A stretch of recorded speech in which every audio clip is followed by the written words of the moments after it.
separated your deep ball from everybody else? My deep ball, it has a little secret sauce to it, man. Never get too high, never get too low, but just keep moving. The whole story is Carlos never beat me in any kind of sports in high school. Who Dey Nation, welcome to the Orange is the New Black podcast. I'm your host, Ace Boogie, joined by my co-host, Zim. Who Dey? Zim, say what's up. Hello, world. How you guys feeling? Whole lot of dubs. Whole lot of dubs for real. And I just want to say this because I noticed when, and I'm sure you noticed, Zim, when you were doing the stream, it was people feeling two different type of ways. Like I had a lot of people that was cheering for us to win. I had some people that were just like, what are we doing? Just enjoy this W right now. That's all I'm going to say is, we have only had 4 wins on the season. For us to win 2 games in a row without Joe Burrow, with all of the injuries, you have to sometimes focus on some of the good things that are coming in. Like Zim said on the last episode, that is why you don't hone in on one player because you don't know what's going to happen. You don't know what teams are going to do behind you. You don't know what teams are going to do in front of you. You can only control what you can control. So with that being said, I just want everybody to just not fight with each other. What's done is done. What's done is done. We got let them fight it out. We got one more week. But I like when they fight it out though. I do because it gives me perspective. Like I see you could sell me on Sewell, which wouldn't be hard. You could sell me on, anybody after that too. Right. Like as long as you got a legit plan. I love hearing both sides of it, but you want everybody to take the time to pause and celebrate. Yeah, at least take the time to pause and celebrate because it's been a rough season. Like, think about it. Like, think about the last time you've been able to 2 weekends in a row say that the Bengals have won a game, let alone Zach Taylor's first road win of his career happened today. Like, just take time. I know we're gonna get to it, and we can wait until that happens and the season unfolds. But I've seen a lot on both sides. But like Zim is saying, just take some time to at least enjoy this win. It might not mean much to some people. I understand. I get it. Totally understand. But enjoy this win. But kicking it off, Zim, what were your thoughts on this game? You on mute. Merry Christmas. Merry Christmas. I don't think we had the chance to talk to anybody on actual Christmas Day. So Merry Christmas, everyone. Appreciate y'all coming out again tonight with another dub. But one of my thoughts in the game, the running back conversation came up a lot. Zach called another really good game. Fake jet sweep. Like I said, look, we got a new wrinkle against Pittsburgh. Fake jet sweep. You could work so much off of that, screens, whatever you want to do. Like that play was money at the time today. My mind is going to let me slow it down. Zach Taylor called another really good game. But what is a good game? A good game is a balanced offense, and that's what made it a good game. Zach gets his first away game. The only reason why I brought up the running back part of it is because throughout the game, everybody's like, man, P. Ryan's, running really well. And, Travion Williams had good runs. And now look at Gio. Like, look at Gio in the pass catching game.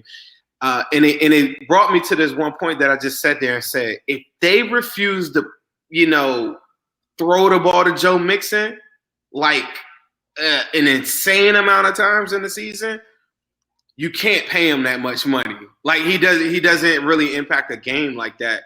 And I even got on the Twitter, and John Sheeran and me just kind of had we talked about it on Cincy, another one of our Cincy Jungle brothers. But that's what I was thinking throughout the game. It's like, why are they so good at running the football right now? Joe Mixon was there earlier. They were very bad at running the football. I guess that was my main focus that I had in the game. And as far as winning and losing, it's just healthy to win because we already know that Joe Burrow has a mindset to say he believes he's going to win every single game. I don't believe everybody in the locker room felt that way. So by them working on it, and we're talking about Von Bells, Mackenzie Alexanders, all the people that started probably feeling down on themselves a little bit, all the Mike Daniels of the world, and everybody is now elevated to this point that says we can hold it down. And so now next year when we go into the season, a lot of people were saying, well, these are like a lot of backup players playing against, like not for us on defense. A lot of these guys that are in there, including William Jackson and Carl Lawson and whatever, all these guys are just getting reps, building it up. And if those are the same guys and you now have the new core that believe that they can win, even if Joe Burrow was to go down or something like that. To me, that's a super powerful tool to use when you're going to draft and when you're going to free agency, to know that you have guys that are willing to go all out into the season and go win. And a lot of people were bummed out in my live too about Penny, because it looks as though right now you probably aren't going to get Penny. And for me, like you were saying earlier in the show, control what you can control. And for me, I did a contest in the live, and I said, go look at the 2009 NFL draft. The Bengals picked 6 in that draft. In that draft, I did another question that somebody won the prize for something else. But I referenced this early in the live, and I said the number 2 pick was a guy I've never even heard of. I remember his name. He got picked number 2. He was a tackle, had the same drive, same upside as Penny, all these different things. The guys that went after him, if you guys want to look it up, y'all could go pull it up. But the guys that went after him, they sucked. In Andre Smith, and we don't all consider him, elite by any standards, but they picked him 6. And he probably was Matthew Stafford went number 1. But out of the top 10, it was like Andre Smith and Stafford. Michael Crabtree got picked like number 10. Terrible draft. But it just goes to show you, if you get so enamored, so engulfed with one player, then you set yourself up for this thing where you just know that something possibly could go wrong. And that's why I always go back to just get the best guy. And if we can win right now, go get in these guys, Mike Daniels, Jesse Bates, William Jackson, the whole crew, Tyler Boyd, Higgins, all these guys that that are going to come back. By winning right now, it lets those players know that, we can win, and we just go get another guy that's the best one. Not drafting by position, but I can't even really see it. But that draft is terrible. But that was a draft where, Yeah, my bad. I was going to roll off those for the listeners that might not be able to see this. Matthew Stafford, number 1. Jason Smith, number 2, right. is the tackle that went to the Rams. Smith, bum. Tyson Jackson, Aaron Curry. It was a bad draft, like you said. Mark Sanchez. Bengals got Andre Smith, Darius Hayward-Bay, Eugene Monroe, B.J. Raji. Brian Arakbo is probably like the most – between him and Stafford, probably – I remember this draft, and when Andre Smith got picked, I wasn't really too thrilled, but to look at the list now, it just goes to show you. Now, I don't think this.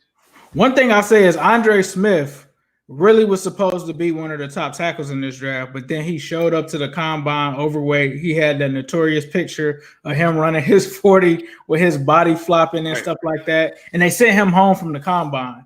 So he had like that big issue there. But like you said, it's funny because a lot of our fans, they didn't like the Andre Smith pick, right? But the guys that were picked before Andre Smith were bigger busts. Like I'm not gonna. I said that like Andre Smith is a bust. He's not a bust. I don't believe that. But I feel like Eugene Monroe and Jason Smith were busts.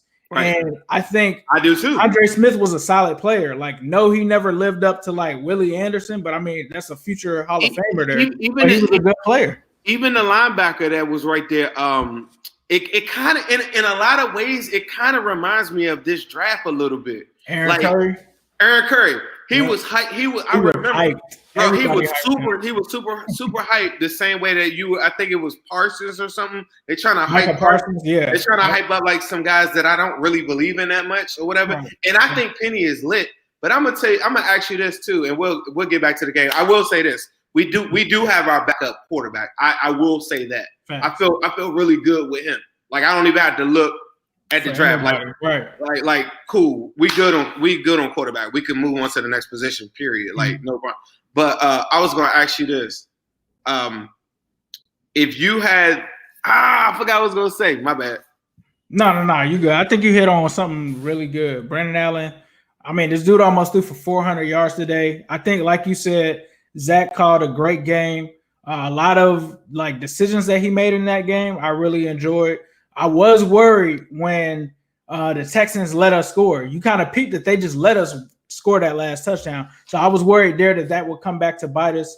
And one thing that stuck out, I think that a lot of people talked about was the edge rush not getting home. Like they were there a bunch of times, but they finally were there when it mattered at the end of the game. And Hubbard hits Watson, makes him fumble into Marcus Hunt's lap. It was a crazy game. But I really liked a lot of the things that we saw out of it. You mentioned the run game. that was one thing that I did not like about Zach Taylor early on was he was non-committal to the run game. These past 2 games, he's clearly committed to the run game. The other thing, Alex Erickson, we give him a lot of flack.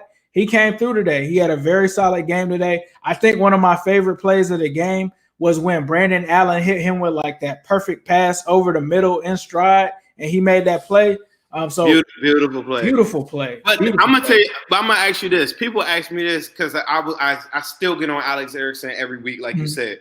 But a guy posed a question to me. He said, "Now, do you believe in Alex Erickson?" In the middle of the game, I said, "It's not that I don't believe in Alex Erickson. It's that I believe that the guys that are in front of him should have been that the guys that should have been in front of him, or like on kick returns, Brandon Wilson and Darius Phillips, right? Don't remind me of that Wilson kick that got called back. Right. So, like, if we're talking about like the most talented players playing, like Alex Erickson wouldn't be out there. Now, Alex Erickson being your 6 wide receiver, John Ross is on IR, who John Ross should start over Alex Erickson just off of his body of work previously. Even if you feel like John Ross is not lit, just the stats alone, his measurables are higher in every category.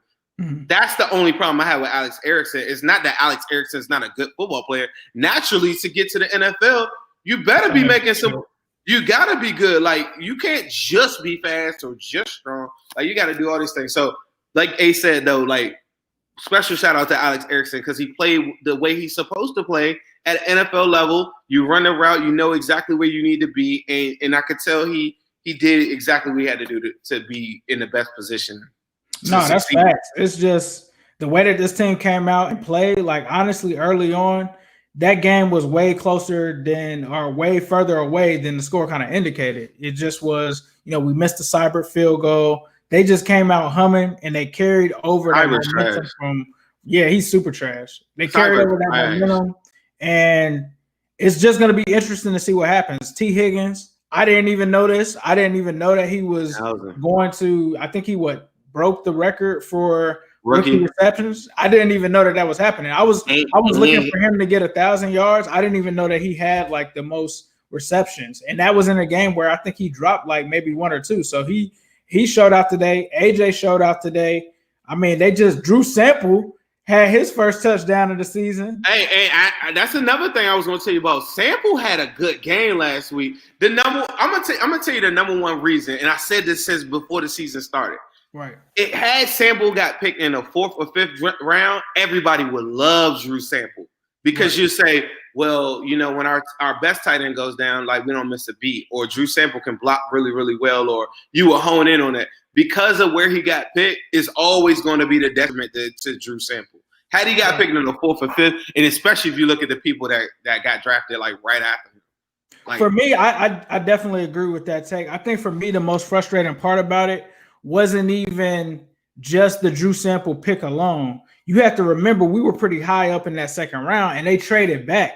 They moved back. So it was like when they moved back, it kind of threw me off because I was expecting Greedy Williams, one of those picks to happen. And the fact that they moved down and didn't really get much for that second, like moving down in the 2nd round. I think they only got like a 5th round pick or something crazy. It wasn't even good value. And then for them to get Drew Sample, that was just like what killed it for me. But I do think you're right. If Drew Sample was picked in the 4th or 5th round, nobody would really care. But I think it's always that thing where you're going to look at who was on the board, who they should have taken instead of him. And if you have to end up picking Pitts again next year in the 1st round, that makes it even worse too. But I do think that Drew Sample, even though you guys know I'm not a huge Drew Sample guy, I don't wish bad on the man. I want him to, score and do what he can to make a role for himself on this team. And I feel like that gave him some confidence there to do that in this game. So I am glad that he did get his first touchdown. Right. And the number one thing that I saw in the comments is DK Metcalf. That's the number one guy that we always, but at the time, you didn't need DK Metcalf. And that's the thing. It's similar to Jerome Simpson. Because I remember being there and I was like, we got to take Deshaun Jackson.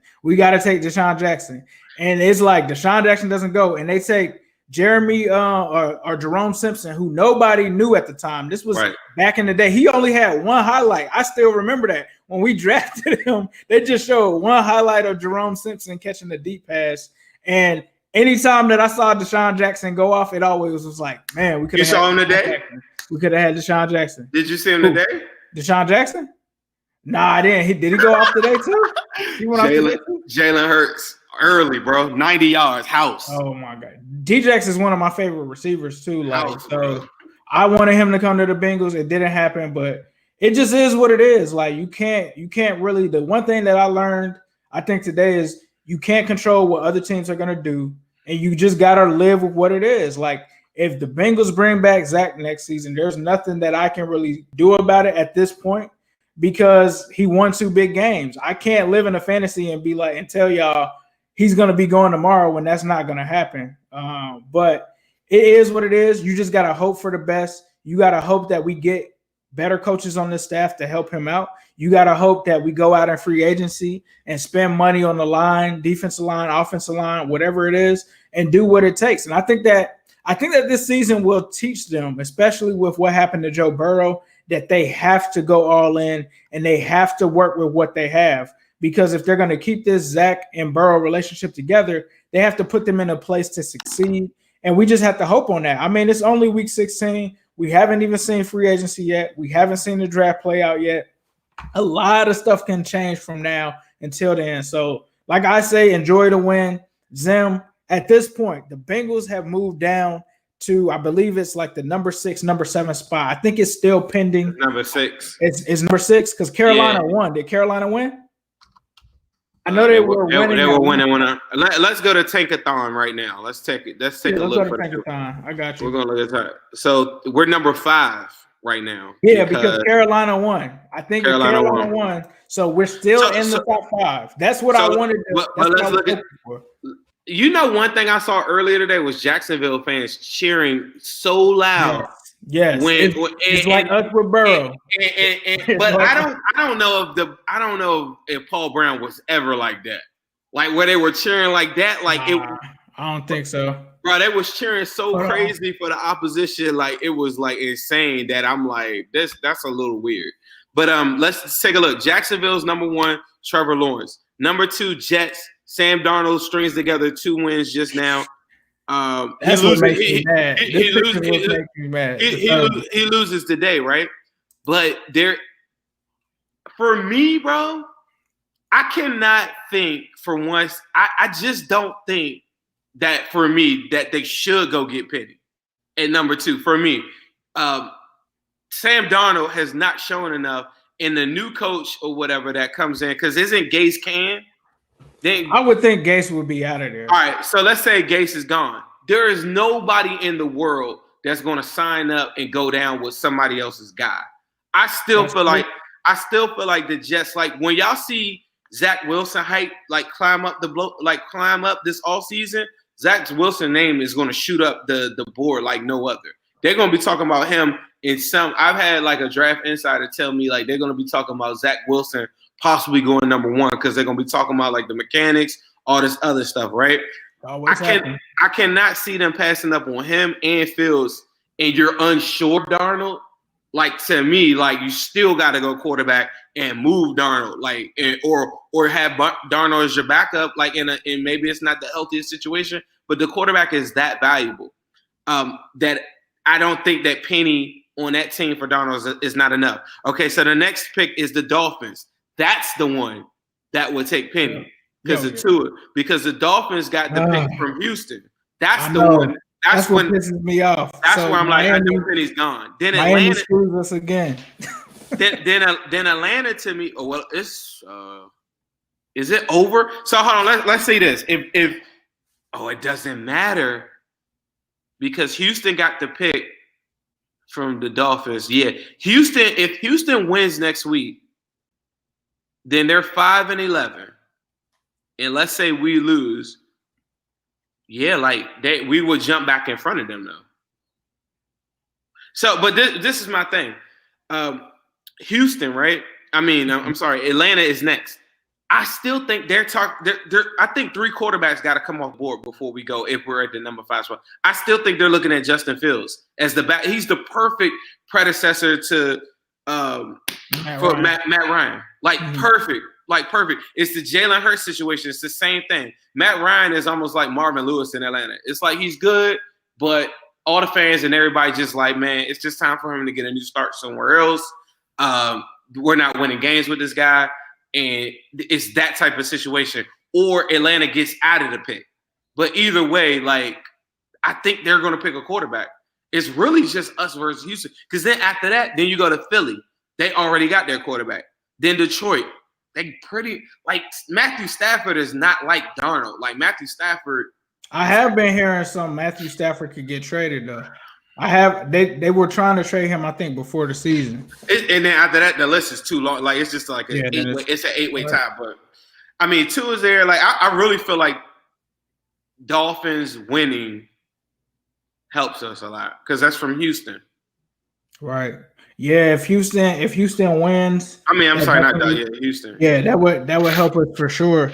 I think that puts you back in the pennies. With the Jets pick, I think you're right. Like it depends on what the coach thinks of Darnold when he comes in. Because generally, if you got a new GM, you got a new coach, they're gonna want to go and get their guy. Like if Darnold isn't their guy, then they'll probably go somewhere. The only thing that makes me think about it is he's only 21, right? And they haven't really put anything around him. So I don't know if someone's gonna come in and say this guy has had trash around him and I can maybe work with him. Maybe I could get a Penny, but it easily could be a guy that comes in that's like, he doesn't fit my system. Let's ship him off for something or somewhere else. And I don't even know what you get for Sam Darnold. Honestly, like, I don't know if it's like a Josh Rosen. Like, technically, he was picked higher than Rosen. So Rosen went for, I think, a 2nd round pick. So I don't know if you still can get I think the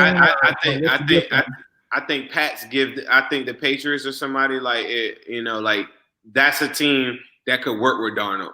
And I think his value would probably be like a 2nd or 3rd round pick. 3rd at the late like Darnold is that I just can't see a coach signing up for him. But he's got a lot of bad tape.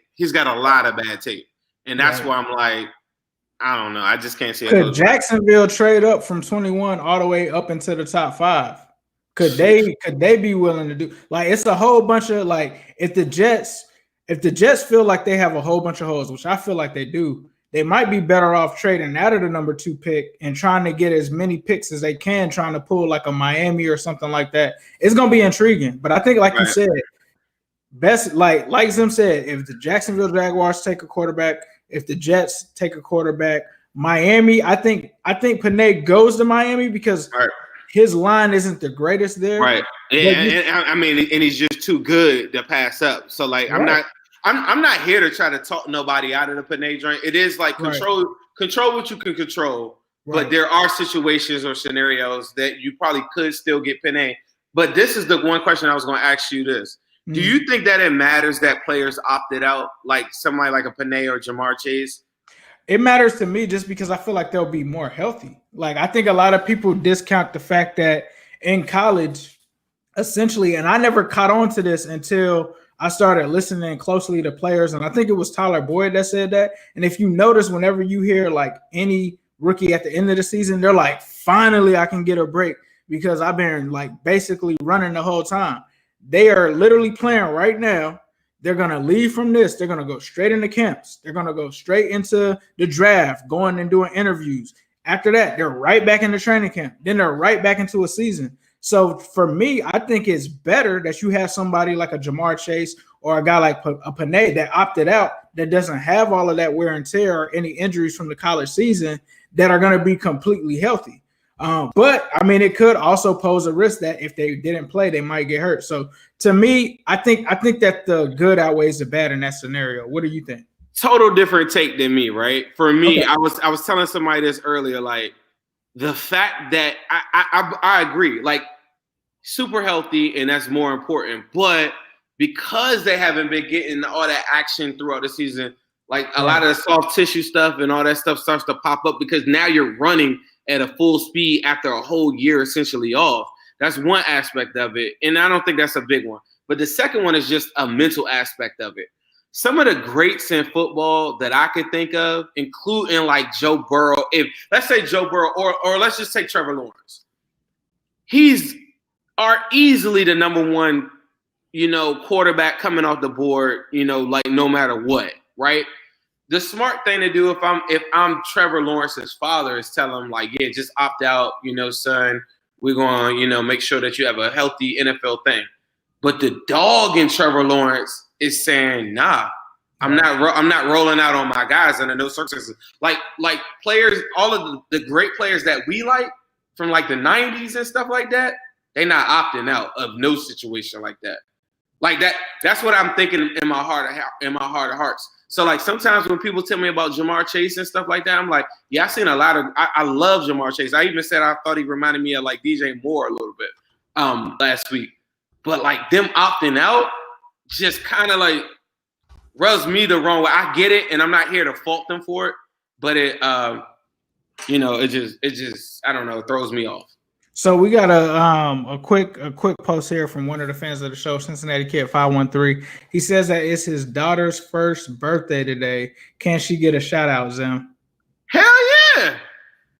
What's up? Happy birthday, Cincinnati Kid daughter. You ain't say her name. Yeah, that's why I asked him. Let us know what the name is. We'll have Zim shout her out. We got a super chat here from my man John. He says a lot of things can change. The Jets could trade Darnold. Devontae Smith could win the Heisman and jump chase. A lot of things could happen. Appreciate both of y'all. Appreciate that, John. Yeah, I think you're right. A lot of things could change. We got another super chat here for $2. Appreciate that, bro. Dark Fire MCBE. He just says, yes, sir. Yes, sir, Ski.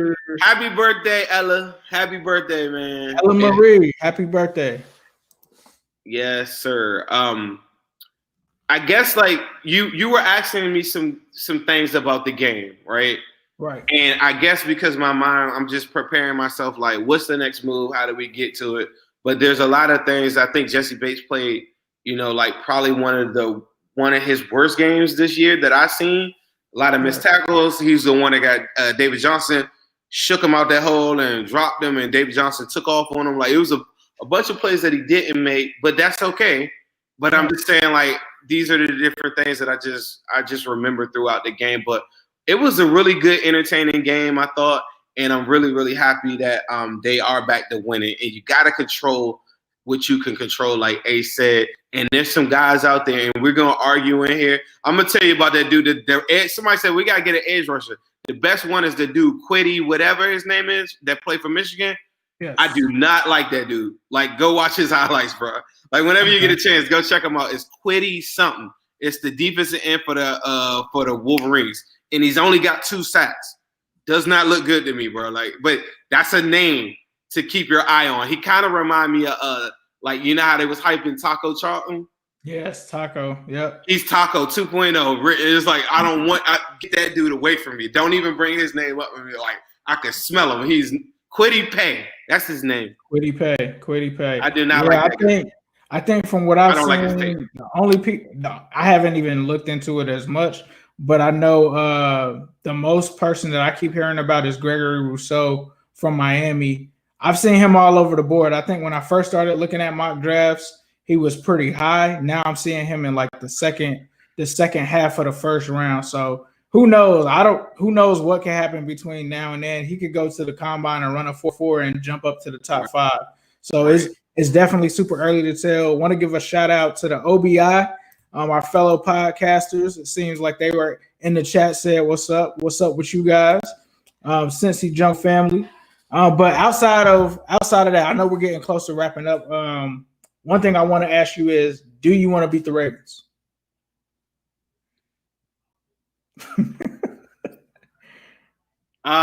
This is a tough one because I think Joe Goodberry said we could go all the way from 5 to 12.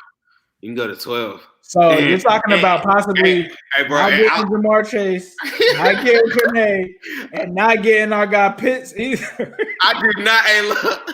All right. I jumped the gun. This is the most I looked at the draft before the season ended ever. Like me looking at Joe Burrow last year, like crazy looking at Joe Burrow. This is the first time I actually sat down and took out a lot of time. Right outside of the top 8, 9, 10 or whatever. Ain't nobody looking crazy to me, bro. Like nobody just, like I literally go to Walter football and all these other ones. I go look at different rankings and I say, all right, I'm gonna go look at this. Nobody outside of top 10 jumper. That's why I said that dude Quiddy Pay or whatever. Yeah. Oh, nah, bro. Nah. But that's what I'm saying. Like, that's the only thing. I just after we just talked them out of Panay, like now I'm like, bro, the talent is just not there. It's tough, man. Like not, as much like, as not jumping off the screen talent. I ain't gonna say the talent not there. Who knows? This draft is about to be fire for real, especially like the wide receivers. Like it's gonna be some fire in it. But like the top 10 guys, like it's not jumping off the screen, bro. Nah, I'm with you. So I wanna Who do you take, Pitts or Chase? Pence or Chase? No, Pitts or Chase. Pitts. I would take Pitts. I would take day. Pitts. Just because I think, like you said, like, and I just read up on some more of him. They said that they've never seen a tight end like Pitts ever, which is crazy, which is insane. Like, you think about like all of the crazy like tight ends that just came back, just that I can think about in history. Like one that sticks out, and he wasn't the best per se, but Vernon Davis. I remember he was like the first tight end that was running like a 4.4, 4.3. And they're saying that this guy is like, there's never been something like Pitts. Yes. So do you remember? This is about 4 or 5 shows ago. I don't know what, and I came on here. That was like I said something, and I said Pitts because I had just watched like a whole bunch of Pitts stuff like that week because I was watching Sports Center and I saw him get like 2 touchdowns. So I'm like, who is this dude? And then I go look online. I'm like, yeah, they talking like top 20. 2 weeks later, top 10. 1 week later, top 5. I'm like, dog, like this dude, like that's why I never really been that crazy. Like Panay, I want him really, really bad, right? Right. Facts. But Pitts, you want to talk like, and then looking at the year that Kelsey just had. Yes, exactly. Like it's just, I mean, like now coming out, he ain't gonna be blocking like Kelsey. Like that's he's not. Kittle and Kelsey. That's why you got to do sample though. But like, yeah, but you don't want to be predictable though. Like, that's the beauty of Kittle and Kelsey is like you don't know what they're gonna do because they're so good. I don't think fans like you could probably go online and go look. Kelsey is he might be a better blocker than he is a pass catcher. Mm-hmm. And think about it, he's leading the league in receptions. That's how good he block. His PFF grade for blocking might be the same as his catching. Like it's amazing, bro. So Pitts is not that. I ain't saying that. Pitts is not blocking, but he has the potential to, and he has the frame. And as far as catching skills, like never. I haven't seen not from me watching this before the draft. Never seen a tight end like that.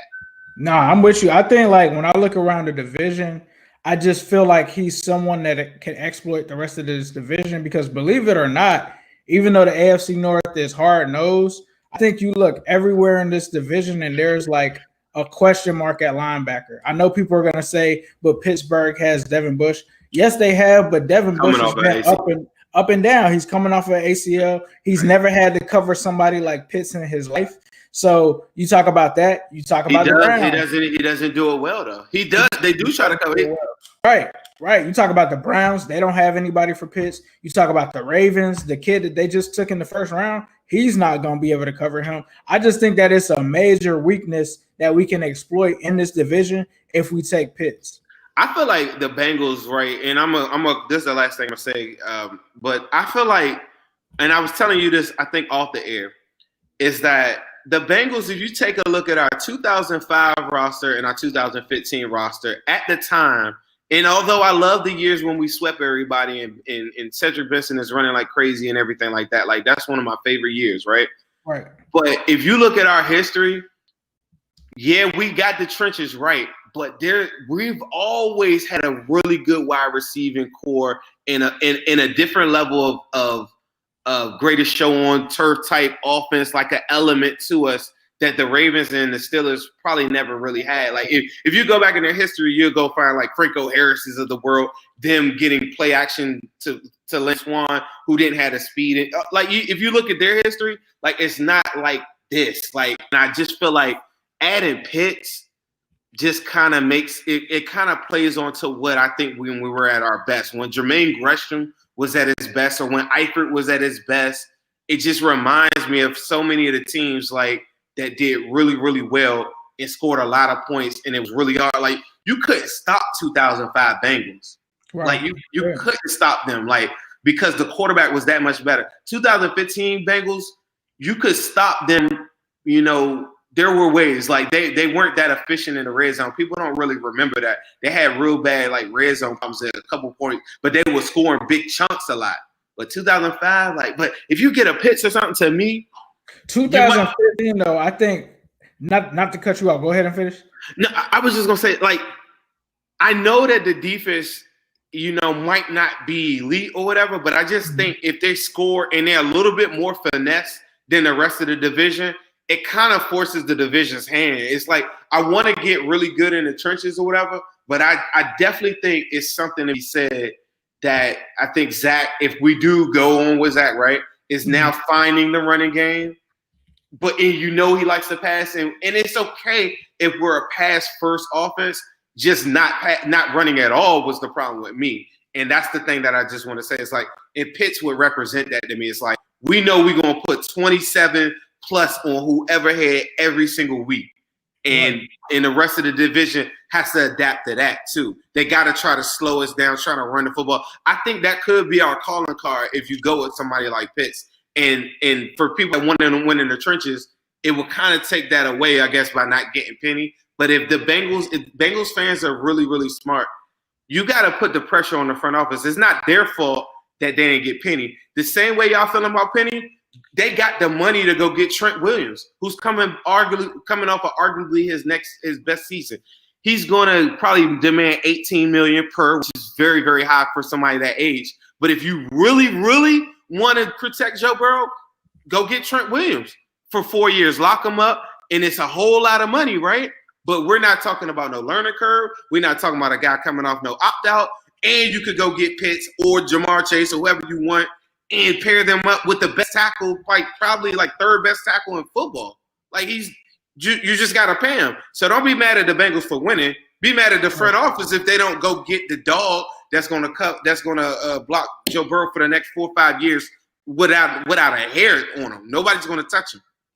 That's what I want to close with.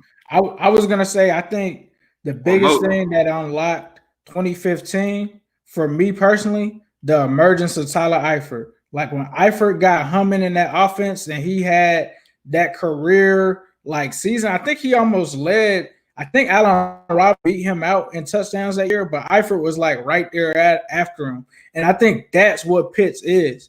He's Tyler Eifert, but on a whole other athletic level, and might be possibly minus the injuries. I don't know. I can't say because he has been hurt sometimes this season, but I think that's what he brings to the table. Like, when Tyler Eifert came to us, Tyler Eifert, yes, he could block, but he was a receiver. He could do things other tight ends in this league couldn't do, and that was an element that other teams in our division, they just couldn't account for that. They just could not stop Tyler Eifert at all. What stopped Tyler Eifert was the injuries. It wasn't our AFC North opponents or anything like that. So I think that's what Pitts brings, and I think that would be huge for our young quarterback, is having that safety blanket of a tight end. And Tyler Eifert, John, I agree, he was insane. Like, Tyler Eifert to me, and it's crazy because I think we overlook how good Jermaine Gresham was, which he was good as well. But Tyler Eifert, 2015 Tyler Eifert, oh no, he was up there with the Travis Kelce's and the Kittles. It's just a shame that the injuries derail his career.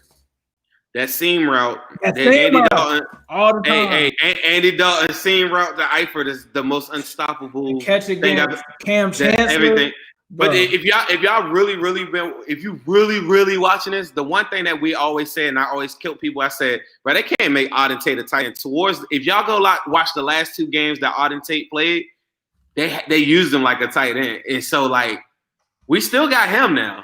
That's another thing. If they could develop him and get him to buy into the bulking up a little bit and blocking, he won't be Pitts. But right. I love the way they used him. It was creative. Towards the end of the year, I didn't think it was possible. Facts. So we're going to go ahead and wrap up the show. I know we got to get back to the families and everything. We appreciate you guys for tuning in. We actually had a show last week. We weren't able to post it due to some technical issues. But if you guys want, we'll post that one too with this one. We'll post them both together. as our Christmas gift to you. It is coming off of that Squealers game, but you won't want to miss that at all. So be sure to check both of those out. But Zim, was there anything you wanted to say before we get out of here?